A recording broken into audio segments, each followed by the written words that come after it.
Aujourd'hui, c'est avec le sourire que cette présentatrice annonce l'anniversaire du nouveau leader coréen, Kim Jong-un, le fils.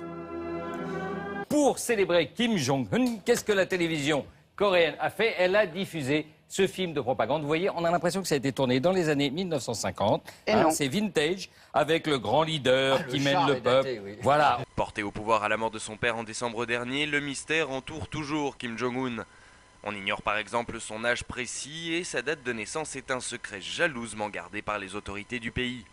Le pouvoir tente ainsi de rendre le nouveau commandant suprême immortel aux yeux de la population et joue même sur sa ressemblance physique avec son grand-père, fondateur de la Corée du Nord. Regardez ce documentaire absolument ridicule, ahurissant, qu'a diffusé la télévision d'État là-bas. Alors on apprend plein de choses, notamment que Kim Jong-un aurait rédigé sa première thèse en stratégie militaire à l'âge de 16 ans.